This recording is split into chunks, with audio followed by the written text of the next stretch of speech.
Hello and welcome. Today I show you how you can set up dual boot with Windows 10 and Linux, Ubuntu, but any Linux in general. So here I'm going to set up the Windows to show you how it needs to be set up. First of all, it will have to be custom install, and the reason is we shouldn't take all the space on the hard drive, on the hard disk. We should take a proportion we want to give to Windows and then leave some of it free for the Linux operating system later. Also, a bit of a warning, this is an advanced thing to do, so if you don't know anything about computers, it's better not to try this. If you know a few things, then it's not such a big deal. And also make sure you back up any files that you have on this computer or laptop before you even begin. Copy them somewhere else or an external drive. So here I set up the Windows partitions. That one will be for Windows. And you see I have a free one that is not formatted and it's waiting for later when I install Linux. It's better to install first Windows and then Linux. If you have Linux and then you install Windows, it might mess up the whole thing and then nothing would work. But maybe these days it's okay. But still, it's better to have Windows set up first and then you add Linux as a dual boot.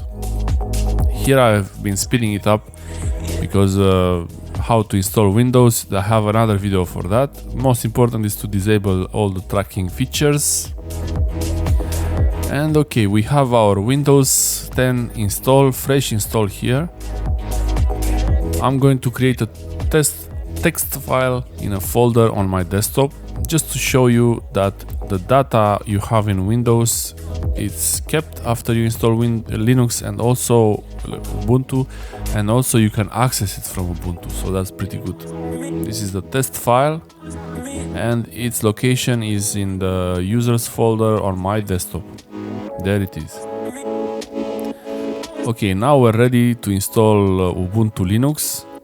So yeah, I'm just checking the partition I made on the hard drive, and with the computer management, disk management, you can see this is the Windows partition, it's the active, and it creates two other ones, and that's the unallocated space where I will install my Linux pretty soon. So yeah, let's do that. This is the hardware location. It doesn't really matter. It's better if the size is not exactly the same between Windows and Linux, so you can recognize these partitions by the size, because sometimes it's a bit difficult to understand which partition it is. But Ubuntu is pretty good at identifying which thing you want to do, so it's fine. Restart, insert the media for Ubuntu, USB drive, USB stick or a DVD, and then boot from the USB or the DVD. Depending on your system, your BIOS will have different settings. Here I have a boot menu, so I can choose to boot from the cd-rom, DVD-ROM. And this is the boot menu for Ubuntu, and I'm going to start booting. It's checking its files as usual. I made a previous video about how to install Ubuntu, but this one is different in the way that here I set it up alongside Windows, so you can use both, because maybe sometimes you still want to keep Windows for some things. So yeah, we're at the step where you can install it.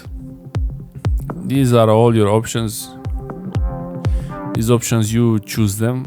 It depends on how you want them, and install the third-party extra things to make your life easier and download updates automatically. Just this should be in this way, this screen. And this is very important here.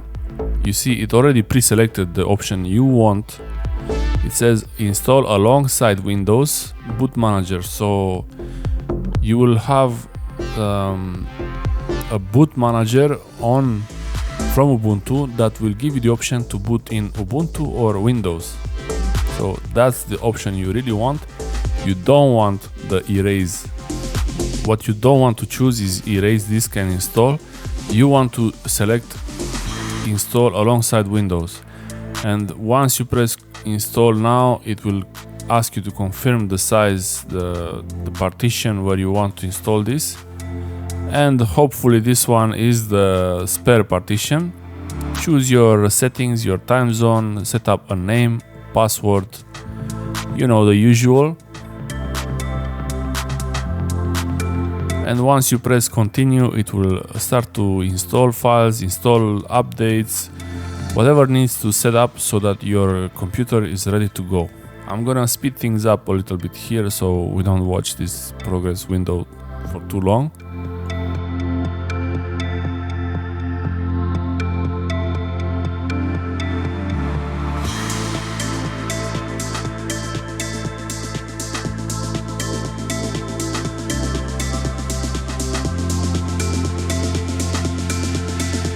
Okay, it's installed. You press restart and then it will ask you to remove the media and then press enter. Remove the media, press enter, and once you reboot, you are presented with this menu.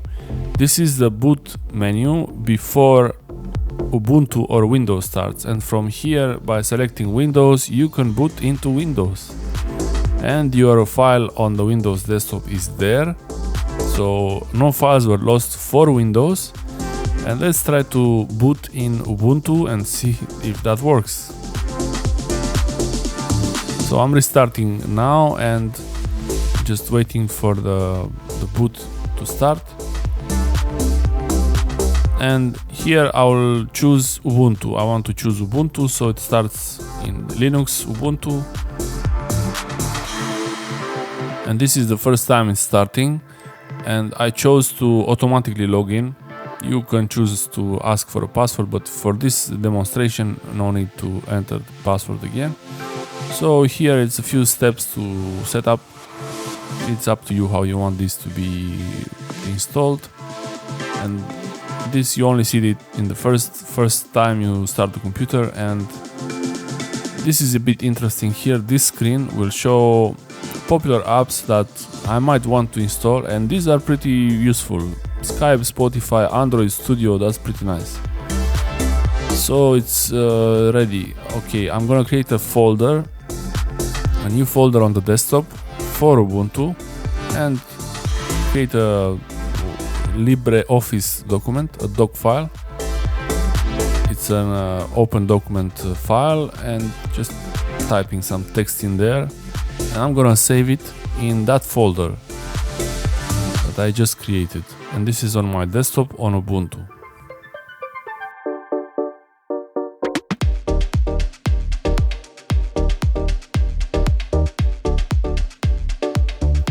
Giving it some kind of meaningful name, doesn't really matter. So the file is here. Opening it, text is there. So I have my data on the Linux system installed. You can install updates or just postpone them. I'm gonna postpone them because it's not the point now to show you the updates, but they're automatic, so it's pretty nice. It's just like Windows. And here what I want to show you is that you can open a browser, a local folder.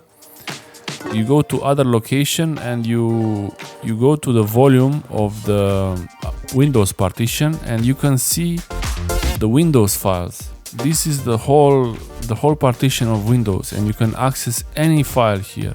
You can even access system files that were completely hidden from you, that you couldn't see in Windows. Here everything is accessible.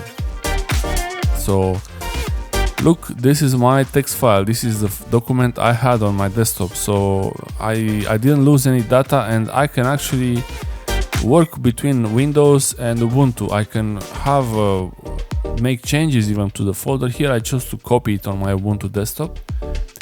I could actually create files, edit files on the Windows partition as they are. You have a lot of freedom with the files in Ubuntu. Later I will show you that in Windows, by default, you can't read the Ubuntu partition. So, okay, now I have the file on the desktop. I'm going to do a restart and go to Windows.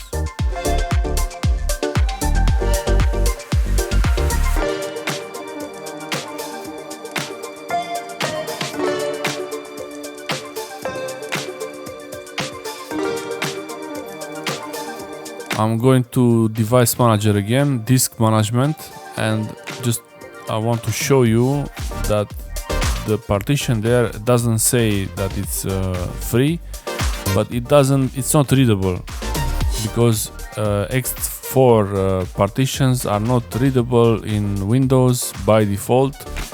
You might need to have some extra third-party tools, and I'm not really a fan of doing that. So yeah, when you do this, it might be better to have a separate partition or a separate hard drive that is accessible by both Linux and Windows.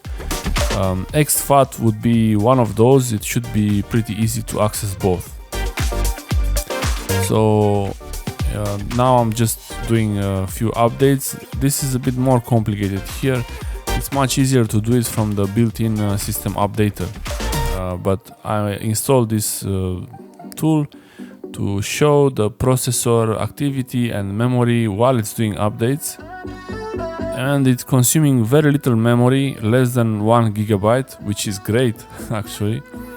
So if you have an old laptop that doesn't have much memory on it or processing power, Ubuntu is better than Windows for that, much better. And even for a new computer, you can use some open source tools that are already built in. Everything is ready to go. And this is the more interesting graphical resource, how resources are used, and just showing a few ways. I was going through between Windows and Linux. Ubuntu is Linux. This all works perfectly. The only problem is that I can't access without a third-party tool. I can't access the Linux files in Windows, but I could do that if I had a network attached storage or a NAS or a separate partition, and yeah, that would be easier. But these are the system updates. So just checking how it's set up to update the system, and this is by default. You don't have to do anything. All you have to do is accept it and enter your password. You have to remember your password because it will need it when it's doing the actual updates and installing new packages. Here I'm trying to do an update manually, and it's so fast I couldn't even finish to show you the details. Like, I press details, but when I click install now, I have to enter my password, and it's really fast. I didn't have time to show you any details. Anyway, it's nothing interesting there, but it's interesting to see this text moving. Yeah, okay. This is all about it. I think it's worth trying both Linux and Windows. And if you prefer another version of Linux, that's fine. But I think Ubuntu Desktop is the closest experience to Windows, so that you're not feeling like it's something completely foreign. It's something relatable that you are kind of familiar. This is the disk manager tool. You can see that this partition is NTFS. It can read it, so I can even mount the partition. I could just use it as normal, put it somewhere in the file system. And this is our Linux partition, and it's X4.